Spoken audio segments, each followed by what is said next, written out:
Hello everyone, welcome है आपका इस वीडियो में। आज का हमारा क्वेश्चन है evaluate d theta upon b cos theta plus a sine theta. Okay, तो चलिए इसको सॉल्व करते हैं। सॉल्यूशन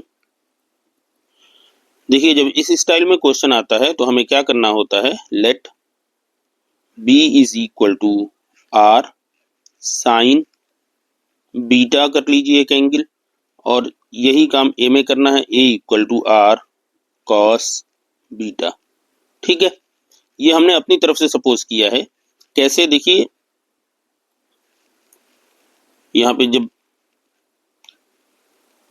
यहाँ पे सपोज ये एंगल बीटा है, ठीक है, और उसके बाद ये बी है और ये ए है, ठीक है, और इसको आप आर सपोज कर लीजिए, ठीक है, नॉट बी बीटा। ओके, तो अब इस ट्रायंगल में आप देखिए साइन बीटा क्या होगा, बी अपान आर। ओके, और कॉस बीटा क्या होगा, ए अपान आर। ओके, तो ये ट्रायंगल है, इसके बेस पे हमने एक ट्रायंगल सपोज किया जिसपे एक एंगल हमने बीटा लिया, और उसके बाद परपेंडिकुलर जो हमने बी लिया और बेस हमने ए मान लिया, और जो हाइपोटेन्यूज है उसको हमने आर सपोज किया। तो यहां से हमने ये देखा बी इक्वल हम क्या ले सकते हैं, R sine beta, A equal R cos beta. Okay, तो इसको आपको मेंशन करने की जरूरत नहीं, बस समझाने के लिए हमने आपको ये बताया है। ओके, अब यहां से देखिए, यहाँ पे देखिए क्या है, आर और बीटा, ये हमारा इस क्वेश्चन में नहीं है, तो ये सॉल्यूशन में भी नहीं आना चाहिए, तो हम इसको इलिमिनेट भी करेंगे, ए और बी के फॉर्म में इसको लाएंगे। तो देखिए, अगर बी स्क्वायर ए स्क्वायर प्लस बी स्क्वायर, ए स्क्वायर प्लस बी स्क्वायर अगर हम लिखना चाहें तो क्या होगा, ए स्क्वायर क्या है, r square cos square beta, plus b हमारा क्या है, b square r square sine square beta. This is equal r square common ले लीजिए, तो ये हमारा क्या हो गया, cos square beta plus sine square beta. तो ये हमारा क्या मिल गया, a square plus b square, this is equal to r square. क्यों, sine square plus cos square क्या होता है, 1 होता है। ओके, तो यहां से आप ये कह सकते हैं कि this implies that r equal क्या हो जाएगा, under root a square plus b square. ठीक है, जो आपने इस एंगल में देखा भी था, ऐसे देखिए, ये आपने बीटा माना था, ये आपका ए था, ये बी और ये आर, तो आर क्या होगा, a square plus b square का अंडर रूट होगा a square plus b square. Okay, तो यही आपको करना है। ठीक है, अब देखिए, तो आप जहां भी आर आएगा वहां पे आप क्या लिख सकते हैं, ए स्क्वायर प्लस बी स्क्वायर का अंडर रूट, और ये आपका ए और बी आपके क्वेश्चन में है। लेकिन अगर बीटा आ गया तो इसको आप चेंज नहीं कर सकते, तो बीटा को भी ए और बी के फॉर्म में लिखिए। तो हम ये कह सकते हैं, now b upon a is equal to are sine beta upon r cos beta. तो यहाँ पे देखिए आर और आर कैंसिल, तो हमें क्या मिला, this is sine beta upon cos beta, क्या मिला, tan beta. This implies that beta अगर लिखना चाहें तो हम क्या लिख सकते हैं, टेन इनवर्स बी अपान ए।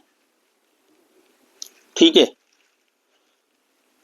अच्छा, दूसरी बात ये कि हमने ये सपोज ये क्यों किया है, ताकि हम इसको एक फॉर्मूला बेस्ड ले आ सकें, इसको इंटीग्रेशन को हम फॉर्मूला बेस्ड ले आ सकें, ताकि हम वो फॉर्मूला यूज करके इंटीग्रेशन कर सकें। देखिए कैसे हो रहा है, नाउ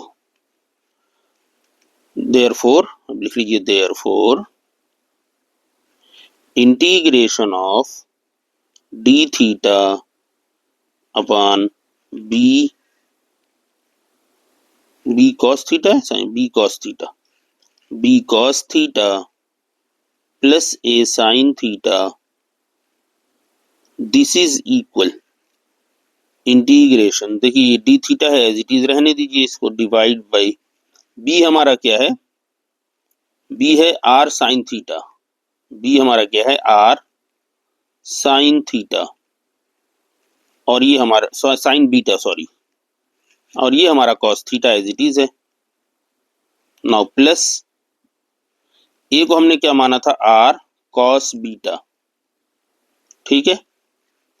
ए को हमने माना था आर कॉस बीटा और साइन थीटा यहाँ पे एज इट इज है sign theta, okay. Now this is equal integration, देखिए अब यहाँ पे आर यहाँ भी है, यहाँ भी कॉमन है, तो 1/r आपने बाहर कर दिया, इसको लिखा आपने डी थीटा। अब देखिए ये क्या बना, sign beta cos beta sine theta, तो ये बन गया sine theta plus beta, okay. अच्छा, इसको आप लिख सकते हैं दिस इज 1/r, इसको लिख सकते हैं, साइन को लिख सकते हैं cosec theta plus beta D theta. यहाँ देखिए बीटा हमारा इस सेंस में एक कांस्टेंट है, यहाँ पे थीटा के रिस्पेक्ट में हम डिफरेंशिएट कर रहे हैं, तो हम थीटा की बात करेंगे बस। अब देखिए कोसेक का हमारे पास इंटीग्रेशन क्या होता है, this is equal to 1/r। Cosec का इंटीग्रेशन क्या होता है, you the log cosec theta theta हमारा क्या है, theta plus beta minus cot theta की जगह हमारा क्या है यहाँ पे, theta plus beta means angle. Integration आपने कर लिया तो एक कांस्टेंट ऑफ इंटीग्रेशन ऐड कर लीजिए, ओके। अब यहाँ पे देखिए हमें क्या करना है, आर हमारा क्वेश्चन में नहीं था, बीटा भी हमारा क्वेश्चन में नहीं है, तो इन दोनों को हम इलिमिनेट करेंगे। उसी के लिए हमने यहाँ पे ये पहले से ये कैलकुलेशन की है कि देखिए जहां आर आएगा वहां √a² प्लस b² रखेंगे, जहां बीटा आएगा वहां tan inverse b by A put कर देंगे, ओके। तो चलिए इसको करते हैं। Now this is equal 1/r की जगह हम क्या लिख लेंगे, थोड़ा सा इधर कर लेते हैं, 1/r की जगह हम लिखेंगे 1/√d² प्लस a² और इसका अंडर रूट बनाना है हमें,